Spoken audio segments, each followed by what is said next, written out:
ధూళి దర్శనం అంటే మీరు కాకినాడలో బయలుదేరి శ్రీశైలం వెళ్లే లోపల ఓ 10 గంటలో 15 గంటలో నిద్రపోతారు. ఏ బట్టలో కట్టుకుని ఏ హోటల్లోకో వెళ్ళి అన్నం తినేస్తారు. ఆ పచ్చడి గిచ్చడి మీద పోసేసుకుంటారు. ఓ 2 మాటలు మూత్ర విసర్జన చేసేస్తారు. ఇంకో మాట అవసరమైతే ఇంకొక శంక కూడా తీర్చుకుంటారు. ఆ బట్టలతో శ్రీశైలం కొండ మీద కడతారు. వెళ్ళిన తర్వాత మీరు ఒక కాటేజ్ ఏదో తీసుకుని లోపలికి వెళ్ళి స్నానం చేసి శౌచంతో వెళ్ళి శివలింగాన్ని ముట్టుకున్నారు అనుకోండి, కొంచెం చిన్నబుచ్చుకుంటాడే, ఏమిటంత శౌచంగా వచ్చాడు వీడు అని. మీరు ఆ శ్రీశైల క్షేత్రానికి వెళ్ళగానే కాళ్ళ నిండా మట్టి పట్టేసి కాళ్ళు కడుక్కోకుండా, చేతులు కడుక్కోకుండా, స్నానం చేయకుండా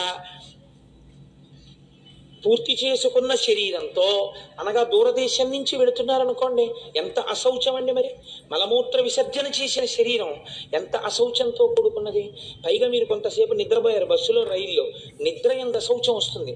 ఎందుకంటే కొన్ని శరీరంలోంచి ఆ విసర్జింపబడవలసినవి బయటికి వస్తాయి. నిద్రపోతే పుసులు కడతాయి కళ్ళు. ఇటువంటివన్నీ ఏర్పడినప్పుడు మళ్ళీ స్నానం చేసి కానీ దేవాలయంలోకి వెళ్ళకూడదు.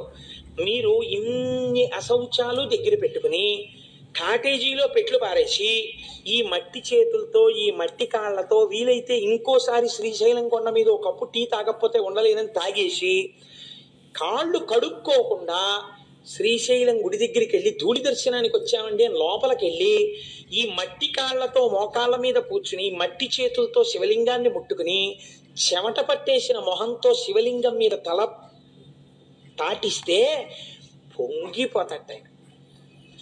వీడు రానా కొడుకంటట, సర్వకామ్య సిద్ధినిస్తట. దీన్ని ధూళి దర్శనం అంటారు శ్రీశైలంలో.